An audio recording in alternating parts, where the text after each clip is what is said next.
mfite icyizere yuko uri mu nzira nziza yo gukungahara, wowe ukomeje gukurikirana Busara Note mu biganiro bitandukanye, cyane cyane biganisha ku bukungu, aho uyu munsi noneho tugiye kugaruka ku cyegeranyo cya Finscope gisanzwe gitegurwa hagakubiramo amakuru atandukanye yerekana uko abanyarwanda bagerwaho na serivisi z'imari. Ubu rero icyegeranyo tugiye kugarukaho ni gishyashya cya 2020, bigaragara yuko abanyarwanda bagerwaho na serivisi z'imari noneho bazamutse bakagera kuri 93% ni muri 2020. Serivisi turimo kuvuga ni serivisi izanditse cyangwa izigenzurwa n'izitagenzurwa, baravuga ngo formal cyangwa informal. Ibi rero bikaba bigaragara izamuka rijyanye no kuba abanyarwanda bagerwaho na serivisi z'imari ku bwinshi, noneho kugeza ku gipimo cya 93%. Bivuga ngo abatagerwaho na serivisi z'imari ubu noneho ari 7% by'abanyarwanda bose. Mu mwaka wa 2016 ubwo icyegeranyo nk'iki ngiki cya Finscope cyaherukaga gutegurwa, abanyarwanda bagerwagaho na serivisi z'imari bari 89% by'abanyarwanda bose, mu gihe ubwo bivuze yuko 11% by'abanyarwanda bose aribo batagerwagaho na serivisi z'imari.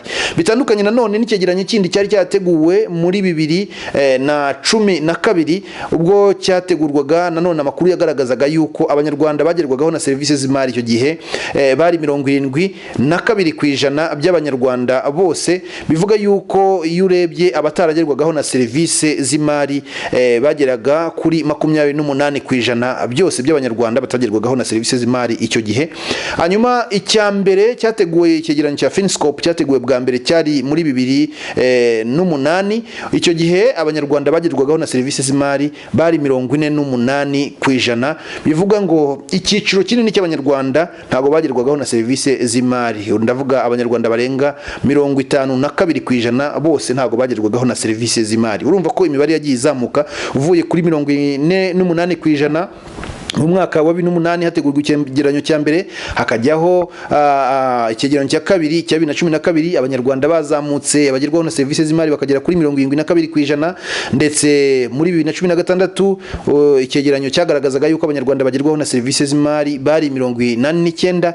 None iki ngiki gisohotse muri uyu mwaka wa 2020 biragaragara yuko noneho ari 93%. Bivuga ngo 7% gusa nibo basigaye kutagerwaho na serivisi z'imari, bisabwa yuko byihutishwa kugira ngo nabo babashe kugerwaho n'izo serivisi. Gusa izi serivisi z'imari ni izigenzurwa n'izitagenzurwa, formal and informal ubivangiye hamwe. Ariko turebeye hamwe abanyarwanda bamwe baracyari mu cyiciro cya serivisi z'imari zitagenzurwa, bimina n'ibindi bisaba yuko batangira gukorana n'amabanki bagafungura amakonti kugira ngo iki cyiciro nacyo kibashe kugerwaho na serivisi z'imari zirimo n'ikoranabuhanga rinogeje muri iki gihe. Ibi rero ni ibikubiye mu makuru yagufasha cyane cyane gukungahara, kuko noneho n'icyiciro cy'abagore ugereranyije n'abagabo icyuho cyavuyemo.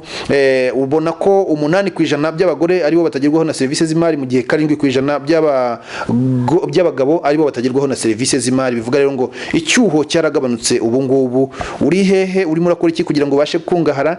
Jewe icyo nkwifuriza muri byose urimo gukurikirana ibiganiro bitandukanye bya Busara Note nuko wamaze kubikurikira ugasiga ubutumwa bwawe ku cyo utekereza kuri ibi biganiro byacu, ukaba wararangije wenda no guklika hariya ku ruhande aho urimo kubona subscribe cyangwa inzogera yakoroheza kuzajya ubona ibiganiro byacu bwa mbere. Ibyo ngibyo biragufasha kumenya amakuru menshi ajyanye n'ubukungu, binakuganisha mu nzira nziza yo gukungahara. Warakize kungahara uyu munsi.